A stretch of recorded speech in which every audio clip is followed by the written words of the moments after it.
হুজুদ বা সলাতুত তাহাজ্জুদ পড়েন সুবহানাল্লাহ। হুজুদকে স্যাক্রিফাইস করে আপনি নামাজ পড়েছেন, এজন্য এই নামাজটার নাম সলাতুল হুজুদ বা সলাতুত তাহাজ্জুদ। ওয়া মিনাল লাইলি ফাতাহাজ্জাদ বিহি নাফিলাতাল লাক আসা আন ইয়াবআসাকা রাব্বুকা মাকামান মাহমুদা। আপনি যদি প্রশংসার স্থানে উন্নীত হতে চান তাহলে এই রাতের সালাত পড়তে হবে। বিষ্ণু ইসা ইসলাম দীর্ঘ সময় এই কিয়ামুল লাইলটা করতেন। সেজদায় কত লম্বা ছিলেন এটা তো একটু আগেই বললাম। কত লম্বা ছিল? এক একটা সেজদায় 50টা কোরআনের আয়াত তেলাওয়াত করা যায়, এত লম্বা সময় তিনি সেজদায় থাকতেন সুবহানাল্লাহ। আর কত দাঁড়িয়ে থাকতেন এটার বলে লাভ নাই। দাঁড়িয়ে থাকতে থাকতে থাকতে থাকতে হাত ধরে যেত, এরপরে হাত ছেড়ে দিতেন, তারপর কোরআন তেলাওয়াত করতেছেন। আবার একটু ভাল লাগলে আবার হাত বাঁধতেন। দাঁড়িয়ে থাকতে থাকতে থাকতে থাকতে হাত্তা তাতাফাত্তারা কদামা, পা দুইটা ফুলে এরকম মোটা হয়ে যেত।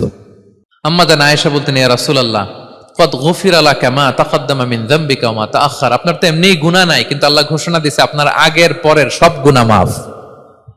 তা আপনার কোনো গুনাহই নাই, আপনি এত কষ্ট কেন করেন? বিষ্ণু বলেন, ইয়া আয়েশা আফালা আকুনা আবদান শাকুরা, আমি কি শুকরগুজার বান্দাদের অন্তর্ভুক্ত হতে চাইবো না? আমি কি আল্লাহর শুকরগুজার বান্দা হতে চাইবো না? আল্লাহ আমাকে ক্ষমা করেছেন ঠিকই, কিন্তু আমার তো কিছু দায়িত্ব আছে। আমি কি নিজেকে সর্বোচ্চ ভাবে আল্লাহর কাছে পেশ করব না?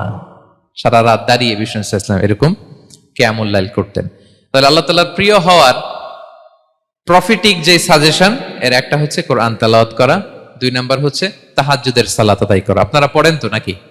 পড়বেন প্রিয় ভাইরা। যদি নিজের সম্মানকে আল্লাহর কাছে উচ্চে তুলে ধরতে চান, যদি বিষ্ণু ইসলামের সুপারিশ চান, যদি আল্লাহ তাআলার প্রিয় ভাজন হতে চান, তাহলে তাহাজ্জুদ ইজ কম্পালসরি।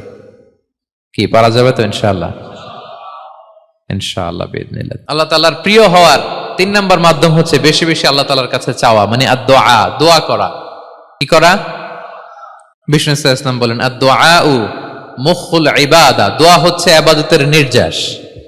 দোয়া কি? ইবাদতের নির্যাস। এবং আল্লাহর কাছে চাইলে আল্লাহ খুশি হয়, না চাইলে আল্লাহ বেজার হয়। ইন্টারেস্টিং না ব্যাপারটা? আর দুনিয়াতে বারবার চাইলে খুশি হন আপনি? একটা বিষয় নিয়ে একজনের কাছে গেলাম, ভাই একটু বিপদে পড়ছি, একটু হেল্প করেন, করলো। এরপরের সপ্তাহে আবার গেলাম, ভাই আমার তো একটু সমস্যা, টাকা পয়সার, একটু হেল্প করেন। মুখ লজ্জায় ধরেন, আবারও করলো। এরপরের সপ্তাহে আবার গেলাম, ভাই বিপদে পড়ছি, একটু হেল্প করেন। এবার কেমন লাগবে বলেন তো? আচ্ছা গেল। এরপরের সপ্তাহে আবার, এবার কি করবে? দৌড়ানি দিবে লাঠি লয়া। ঠিক কিনা বলেন? তুমি মামুর বাড়ির আবদার পাইছো না, প্রতি সপ্তাহে সপ্তাহে বিপদে পড়ছি। তার মানে এই দুনিয়ার হাইসিয়াত হচ্ছে বারবার কারো কাছে কোনো ইস্যু নিয়ে যাওয়া যায় না, বারবার কোনো ব্যাপার নিয়ে কারো কাছে চাওয়া যায় না। চাইলে সে রাগ করে, অখুশি হয়, কিন্তু আল্লাহর কাছে এটা বিপরীত। বিষ্ণু বলেন, ইন্নাহু মান লাম ইয়াসআলিল্লাহা ইয়াগদাব আলাইহি, যে আল্লাহর কাছে বারবার বারবার চায় না, আল্লাহ তার উপর রাগান্বিত হয়ে যায়। আর বারবার বারবার বারবার তার কাছে চাইলে আল্লাহ তাআলা তার প্রতি খুশি হয়ে যায়।